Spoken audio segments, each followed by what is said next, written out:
My Giants suck. I said last night I thought you guys were the worst team in football. And now with Danny Dimes out, you are. Here, we'll do our 10 minutes of football before we start this, because I'm going to do my football show tomorrow. Obviously, if you want to tune in or on SFan's channel, I do a formal football show with the NFL every week. But if you want my football takes, you got to show up in the first 10 minutes of stream. Fastest 10 minutes in sports. Yeah, so Giants fans, here's what I'll say. You suck. But what an amazing time to suck. I think ultimately the Giants are going to be better because of Danny Dimes getting hurt. The way that you structured his contract, you're going to be able to cut him after this year. And now with a torn ACL, I don't think there will be the same level of controversy around him being cut in the offseason. I think you cut Danny Dimes, and ultimately, you think you try not to win another game this season, and you get whatever quarterback you get. That next to the New York Giants, I think Drake May to the New York Giants. Wouldn't that be incredible? You replace a Duke quarterback with a North Carolina quarterback. I mean, that writes itself. You replace Mr. Duke with Mr. North Carolina. I honestly think the Giants won't win another game. I think the Giants have a compelling chance to get the second overall pick. Panthers lost the draft. Oh my God. Dude. Steve, okay, for those of you who don't watch football, today, CJ Stroud, this man, set the all-time rookie passer record with 470 yards. I think he had 30 yards rushing too, which puts him at 500 all-purpose yards with 5 touchdowns and 0 interceptions. Now, here's the rumor. If you guys want the football team. The football tee is this. Going into the draft, Frank Reich wanted CJ Stroud. And their owner, David Tepper, said, no, we don't want CJ Stroud. Oh, yeah, wow. We want Bryce Young, and we'll give up anything to get him. So if the Panthers had given up less and gone and gotten CJ Stroud, listened to their head coach, they would have the all-time passer record quarterback in CJ Stroud. So now what do? Fire Frank Reich for having a shitty season because you made him pick the quarterback that he didn't want? I saw a lot of people making excuses for CJ Stroud. He had 1 touchdown and 3 interceptions with a 47 quarterback rating. Yikes. Or sorry, Bryce Young. I messed up in my head.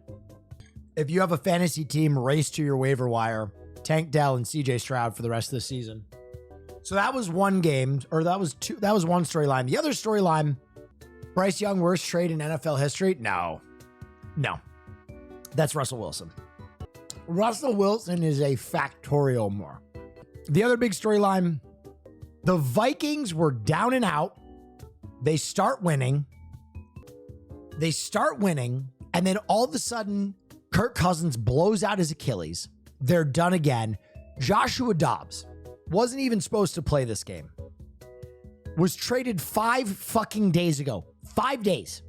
Shows up having not run a single offensive practice snap for the Vikings. Doesn't even know the names of the players on his team. Has a 30-point game for the Vikings. The Vikings beat the Falcons.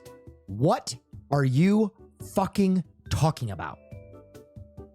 If I am the Minnesota Vikings, all of a sudden, there is a potential in my head that Josh Dobbs is my quarterback moving forward.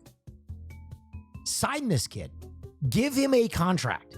If he can put up 30 points without knowing your playbook, without knowing the players on your team, without ever having run a snap for you, all of a sudden, what he did in Arizona is infinitely more impressive, right?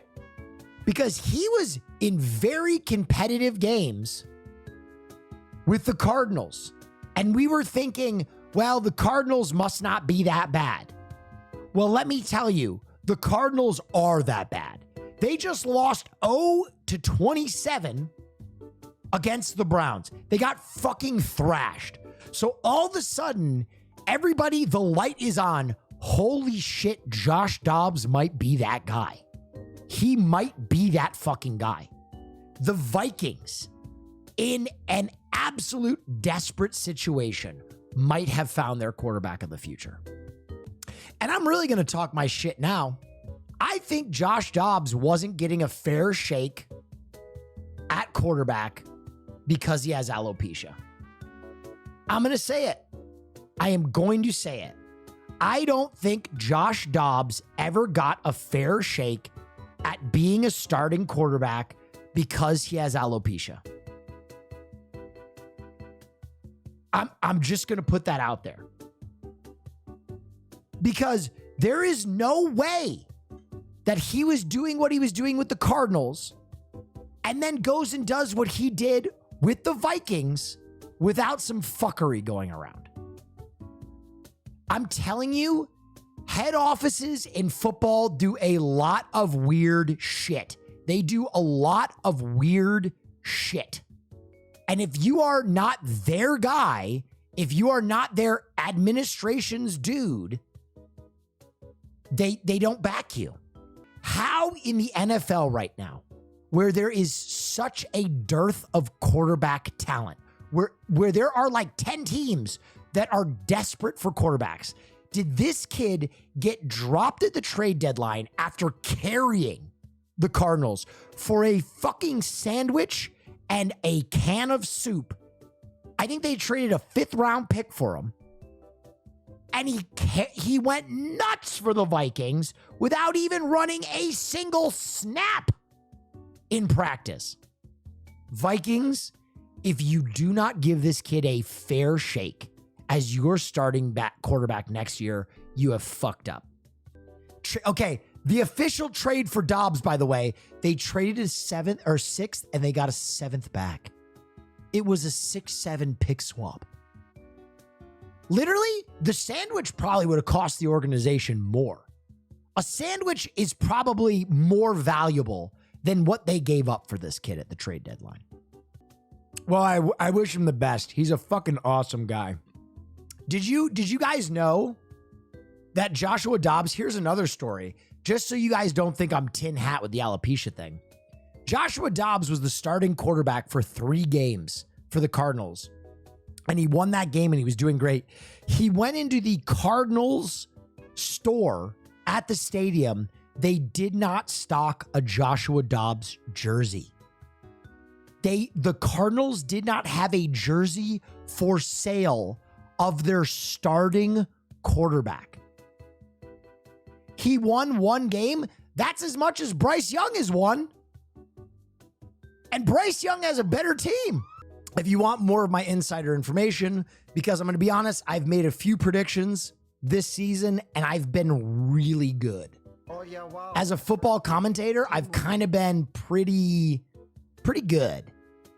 If you want my takes, if you want my predictions, if you want more in depth, please show up tomorrow. Puka pick was OP. I picked CJ Stroud too.